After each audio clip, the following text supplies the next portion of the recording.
JDS BJP ಮೈತ್ರಿಗೆ ಕಗ್ಗಂಟಾಯಿತು. ದಕ್ಷಿಣ ಪದವೀಧರರ ಕ್ಷೇತ್ರ BJP ಪಾಲಾಗಿದ್ದ ಕ್ಷೇತ್ರ ಕಿತ್ಕೊಂಡ್ರೂ ಕೂಡ ಜೆಡಿಎಸ್ಗೆ ನೆಮ್ಮದಿನೇ ಇಲ್ಲ. ನೋಡಿ, ಮೊದಲು 5+1 ಸೂತ್ರ ಆಯಿತು, ಆಮೇಲೆ 4+2 ಆಯಿತು. 2 ಜೆಡಿಎಸ್ ಕೊಡಬೇಕು ಅಂತ ಪಟ್ಟು ಹಿಡಿದ್ರು, ಕೊಟ್ಟರು. ಆದರೆ ಇನ್ನೂ ಕೂಡ ನೆಮ್ಮದಿ ಇಲ್ಲ. ಬಿಜೆಪಿಗೆ ಒಂದು ರೀತಿ ತಲೆಬಿಸಿ ಇದು.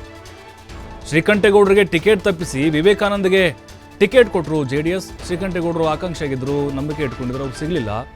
ದಕ್ಷಿಣ ಶಿಕ್ಷಕರ ಕ್ಷೇತ್ರದ ಪ್ರಬಲ ಆಕಾಂಕ್ಷಿಯಾಗಿದ್ದರು ಶ್ರೀಕಂಠೇಗೌಡರು. ಲಾಸ್ಟ್ ಟೈಮ್ ಅವರೇ ಎಲೆಕ್ಟ್ ಆಗಿದ್ರು ಕೂಡ. ಪಕ್ಷ ಸಂಘಟನೆ ಪ್ರಚಾರದಲ್ಲಿ ಶ್ರೀಕಂಠೇಗೌಡರು ತೊಡಗಿದ್ರು.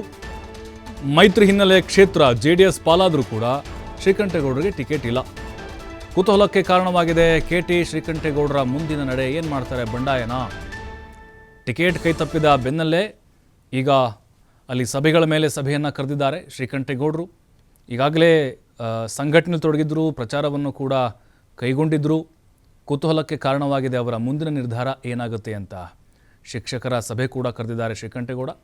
ಮೈಸೂರಿನಲ್ಲಿ ನಾಮಪತ್ರವನ್ನು ಸಲ್ಲಿಸಿದ್ದಾರೆ ಬಿಜೆಪಿಯ ನಿಂಗರಾಜೇಗೌಡ. ಇವ್ರಿಗೆ ಆಲ್ರೆಡಿ ಫೈನಲ್ ಆಗಿತ್ತು, ಹೆಸರು ಆಲ್ರೆಡಿ ಪಟ್ಟಿನೇ ಬಂದುಬಿಟ್ಟಿತ್ತು.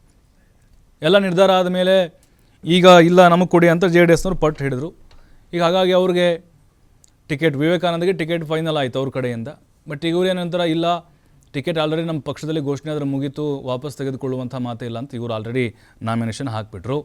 ಒಂದು ಕಡೆ ಶ್ರೀಕಂಠೇಗೌಡ, ಮತ್ತೊಂದು ಕಡೆ ನಿಂಗರಾಜೇಗೌಡ ಈಗ ಸಂಕಷ್ಟವನ್ನು ಎದುರಿಸ್ತಾ ಇದ್ದಾರೆ. JDS ಅಭ್ಯರ್ಥಿಗೆ ಇಬ್ಬಿಬ್ಬರು ಬಂಡಾಯಗಾರರು ಈಗ ಸವಾಲಾಗಿ ಪರಿಣಮಿಸ್ತಾ ಇದ್ದಾರೆ. ನೋಡಿ, ಈಗ ಚಾಮರಾಜನಗರ, ಮೈಸೂರು, ಹಾಸನ, ಮಂಡ್ಯ 4 ಜಿಲ್ಲೆಗಳನ್ನು ಒಳಗೊಂಡಂಥ ಒಂದು ಕ್ಷೇತ್ರ ಇದು. ಇಲ್ಲಿ ಆ ರೀತಿ ಇಲ್ಲ. ನಾವು 10 ಜನ ಆಸ್ಪಿರೆಂಟ್ ಇದ್ವಿ. 10 ಜನದಲ್ಲಿ ನನ್ನ ಹೆಸರು ಘೋಷಣೆ ಆದ ನಂತರ 9 ಜನ ನನ್ನ ಜೊತೆಗೆ ಇದ್ದಾರೆ. ನಾವು ಎಲೆಕ್ಷನ್ ಪ್ರಚಾರವನ್ನು ಶುರು ಮಾಡಿದ್ದೀವಿ, ತಯಾರಿಸನ್ನ ಶುರು ಮಾಡಿದ್ದೀವಿ.